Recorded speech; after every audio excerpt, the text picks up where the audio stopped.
आप देख रहे हैं देश खबर 24 और वक्त है खबरों का। रीवा के मॉडल साइंस कॉलेज में भारतीय संविधान में लोक कल्याणकारी राज्य की अवधारणा, वर्तमान स्थिति, चुनौतियां एवं संभावनाओं के विषय पर 2 दिवसीय राष्ट्रीय सेमिनार का आयोजन किया गया।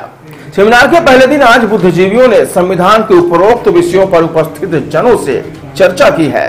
बुद्धिजीवियों ने कहा कि हमें अपने बच्चों को संविधान की बारीकियों से अवगत कराना चाहिए, जिससे हमारे देश की तरक्की में आने वाली पीढ़ी बड़ा योगदान दे सके।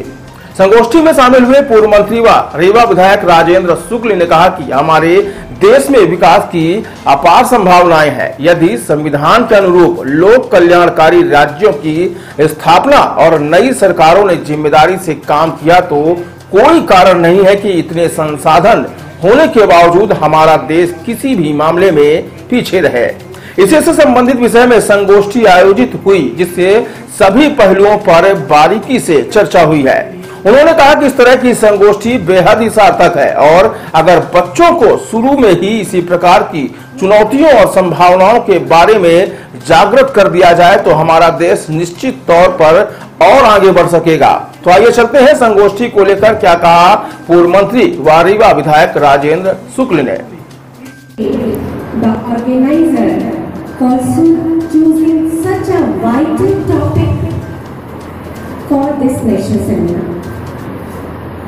जो टॉपिक मुझे बताया गया कि मुझे हिंदी में ज़्यादा कन्वर्सेशन करना है, क्योंकि वो हम भारतीयों की एक पहचान है और हम उस पहचान को कैसे इस सेमिनार के माध्यम से आप तक पहुंचा पाए। इस सेमिनार का अगर आप विषय देखते हैं, वह है भारतीय संविधान में लोक कल्याणकारी राज्य की अवधारणा। भारत विश्व गुरु बनेगा, लोक कल्याण योजना जो है लोगों को कैसे मिल पाए। देखिए, हमारे देश में विकास की अपार संभावनाएं हैं।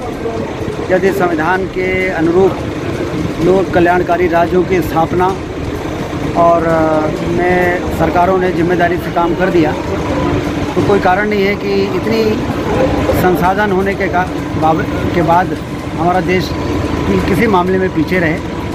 उसी से संबंधित जो संगोष्ठी आज विधि महाविद्यालय में आयोजित हुई है, उसमें उन सभी पहलुओं पर बारीकी से चर्चा होगी कि इसका उद्देश्य, इसकी स्थापना के मार्ग में बाधाएं, चुनौतियां, वर्तमान स्थिति।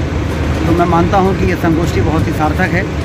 बच्चों को शुरू में ही घुट्टी की तरह यदि इस प्रकार की चुनौतियां और संभावनाओं के बारे में जागृत कर दिया जाए तो जब ये आगे काम करेंगे तो उन सब बातों को ध्यान में रखेंगे तो देश आगे बढ़ सकता है। नया संविधान बनाने की भी आवश्यकता है क्या?